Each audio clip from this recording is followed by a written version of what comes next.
So Vancouver's TrolleyBus system is set to turn 75 this year, which is huge, even for other American cities which still have their systems, so Dayton, Seattle, San Francisco, and Philadelphia. Now I want to share something that came up as I was researching for the upcoming articulated trolley video. So let's set the scene here a bit. It's 2003, and Vancouver was awarded the 2010 Olympics not long ago. Now whether or not that was influential in making this purchase, that's for you to decide. What's more important is that the existing fleet at the time had already been on the road for 21 years and counting. Case in point, it was time for a big contract to go out nonetheless, a contract for an entirely new trolleybus fleet. Now this decision by TransLink that year almost single-handedly altered the course of history for transit buses in Canada and the US. Now buckle up because you might want to pay attention. TransLink was very close to signing an order for 245 European trolleybuses in 2003.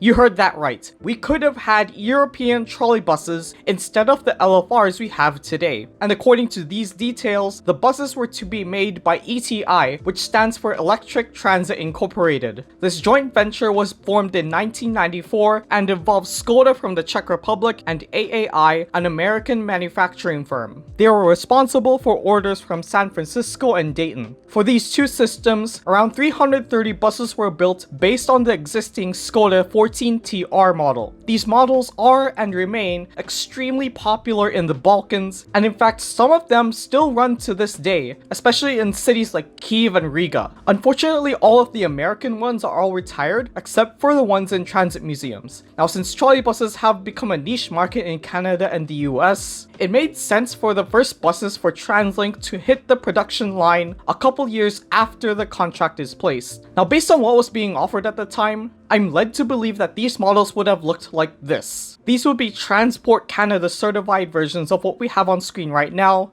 and perhaps designed with the modern TransLink interior we are all used to today. Now imagine these with the signature sweep R that TransLink would roll out as launch customers of New Flyer's entire Restyled lineup. What's even crazier is that because ETI lost out on this bid, the joint venture would actually fold by 2004. Imagine, a transit system rejecting a bid that ultimately caused the company to shut down. You know, that's just S-tier rejection, and I guess you can make your own comparisons in the comment section. Now this bid would have cost TransLink $32 million less, which would have been massive, especially given that they were 2 years removed from that awful transit strike in 2001. The bid that New Flyer won eventually came out to $270 million.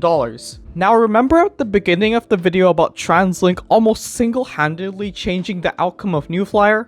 Well, it turns out that King County in Seattle would also place a monstrous order for 235 articulated hybrid buses. So in total, New Flyer managed to score $425 million with just these two contracts alone. But getting back to TransLink, what apparently happened was that some sort of deadline passed, and the people in charge of procurement had some doubts about some parts of the design available at the time. So if any of the older viewers know any more details about this order and why this bid did not pass through exactly, please let me know in the comments. Now with internal sources reporting that a Solaris Trolino 12-meter bus is in town for testing, this is very timely as there is another big trolleybus order on the horizon. TransLink is looking to replace all 262 buses, both 60 and 40 foot by 2027, which means that there are some pretty serious discussions being done right now as we speak. The fact that this manufacturer, Solaris, was willing to ship that thing from Poland to the East Coast and truck it in across the country means that there must be some really good economics for scale to cancel out the shipping costs compared to buying and manufacturing locally. Perhaps they can have a setup where the chassis is made overseas